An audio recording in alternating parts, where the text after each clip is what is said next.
Hello, hello, si ça a récemment été difficile pour le HCA, on pense notamment à mercredi la défaite contre la Chaux-de-Fonds, ce soir contre Turgovie, c'est 2-1. Ce qui rend pour le moment l'équipe invaincue sur sa glace. Et pour les réactions du match, on reçoit 2 joueurs d'Ajoie et 2 joueurs de Turgovie. Alors bonsoir d'Advice Cup, ça fait depuis le début du championnat que vous êtes invaincu sur la glace de Port-Rentruy. Ça fait plaisir j'imagine? Oui, bien sûr. En plus, il y a des matchs comme ce soir où malheureusement on joue pas très bien, puis on trouve quand même le moyen de gagner finalement. Donc, c'est ce qu'on va retenir de la partie de ce soir. C'est plus facile avec le public pour vous encourager ou de toute façon vous n'entendez pas? C'est sûr que jouer à la maison, ça encourage beaucoup, on les entend, et puis c'est sûr que c'est un plus de jouer à la maison. Vous étiez plus relax ce soir. Je pense notamment au fait que mercredi, il y a eu un peu des tensions entre vous et les joueurs de la Chaux-de-Fonds. C'est plus agréable dans ces conditions qu'avec des coups de sang? C'est sûr que les derbys, c'est toujours des matchs spéciaux. On a joué 6 fois cette année contre la Chaux-de-Fonds. Je pense 6 fois ça va être des gros matchs et il va y avoir beaucoup d'adversité.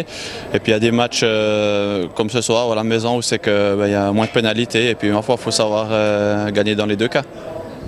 Alors bonsoir Mathias Yogui, vous revenez de blessure. Comment vous vous sentez après ce match? Vous êtes complètement rétabli? Ouais, le doigt ça va mieux. J'ai entraîné avec l'équipe toute la semaine et puis ouais, normalement c'était prévu de revenir mercredi à Viège, mais c'est bien allé. Alors on a décidé ce soir, mais je suis quand même un peu fatigué.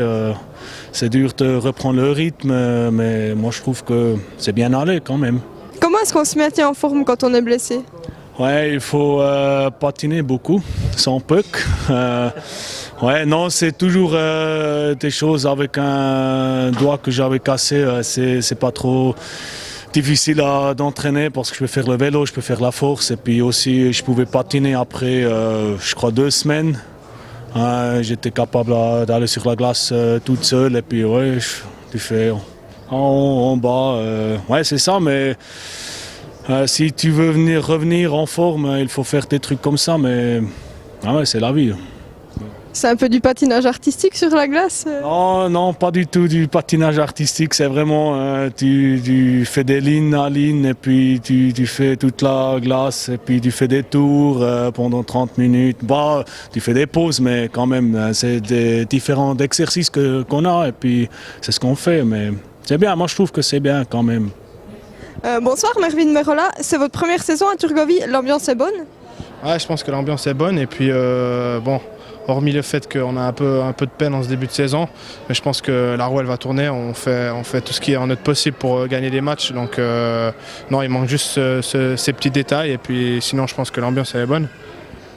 On peut dire que le match de ce soir a été serré, c'est quoi qui vous a manqué ce soir? Ouais, je pense qu'il nous manque un peu de réalisme pour marquer des goals. À présent, on n'en marque pas assez et puis je pense que c'est un peu ce qui nous porte préjudice. Après, le match était serré, il y a eu beaucoup de pénalités aussi. On sait qu'un joueur est très bon au powerplay, on a encaissé un goal. Donc voilà la tournure du match. Très bien, merci. Et voilà, on se retrouve à domicile samedi prochain contre Winterthur.